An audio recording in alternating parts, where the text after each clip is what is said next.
ലോക ഫുട്ബോളിലെ ജീവിക്കുന്ന ഇതിഹാസം ഡീഗോ മാറഡോണയുടെ സാന്നിധ്യം ഏതൊരു നാടിന്റെയും ഫുട്ബോൾ രംഗത്തിന് നൽകുന്ന ആവേശം ചെറുതല്ല. സെക്കൻഡുകൾക്ക് പൊന്നിന്റെ വിലയുള്ള മാറഡോണയെ തങ്ങളുടെ നാട്ടിലെത്തിക്കാൻ രാജ്യങ്ങൾ തമ്മിൽ മത്സരവുമാണ്. ഇതിനു മുൻപ് ഒരു തവണ മാത്രമാണ് ഫുട്ബോൾ ദൈവം ഇന്ത്യയിൽ അവതരിച്ചിട്ടുള്ളത്. കേരളത്തിലുമുണ്ട് ഈ ദൈവത്തിന് ലക്ഷക്കണക്കിന് ആരാധകർ. എന്നാൽ മാറഡോണയുടെ സാന്നിധ്യം ഫുട്ബോളിന്റെ വളർച്ചയ്ക്ക് എങ്ങനെ പ്രയോജനപ്പെടുത്താമെന്നതിനെപ്പറ്റി സംസ്ഥാന സർക്കാരോ ഫുട്ബോൾ അസോസിയേഷനോ സ്പോർട്സ് കൗൺസിലോ ചിന്തിച്ചില്ല.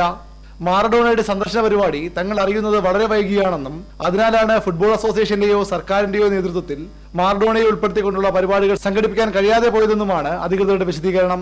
സ്വകാര്യ പരിപാടിക്കാണ് എത്തിയതെങ്കിലും മാറഡോണയെ പോലൊരു താരത്തിന്റെ സാന്നിധ്യം സംസ്ഥാനത്തെ ഫുട്ബോൾ രംഗത്തിന്റെ വളർച്ചയ്ക്ക് ഉപയോഗപ്പെടുത്താൻ കഴിയാതെ പോയത് സർക്കാരിന്റെ ഗുരുതര വീഴ്ചയാണെന്ന് മുൻ കായിക മന്ത്രി എം വിജയകുമാർ പറഞ്ഞു.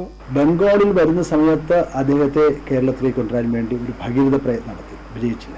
ഇത്രയും നല്ല ഒരു സുവർണാവസരം കിട്ടിയിട്ട് നമുക്ക് അത് പ്രയോജനപ്പെടുത്താൻ സാധിച്ചില്ല എന്നത് അങ്ങേയറ്റം ഖേദകരമാണ്, പറയാതിരിക്കാൻ നിവൃത്തിയില്ല. ഒരു ഒരു ഒരു ഒരു ഗോൾഡൻ ഓപ്പർച്യൂണിറ്റി, ഒരു സുവർണാവസരം നമുക്ക് നഷ്ടപ്പെട്ടു എന്ന് പറയാനുള്ളൂ. അതേസമയം മാറഡോണയെ കാണാൻ സ്പോർട്സ് മന്ത്രി ഗണേഷ് കുമാർ ഉൾപ്പെടെ സംസ്ഥാന മന്ത്രിമാരുടെയും രാഷ്ട്രീയ നേതാക്കളുടെയും വൻ നിര തന്നെ കണ്ണൂരിലെത്തുന്നുമുണ്ട്. മന്ത്രിമാരായ Thiruvanchoor Radhakrishnan, K C Joseph, M K Muneer, P K Abdurabb, K P Mohanan, C N Balakrishnan തുടങ്ങിയവരും കാഴ്ചക്കാരായി കണ്ണൂരിലെത്തും. V V Arun, Thiruvananthapuram, India vision.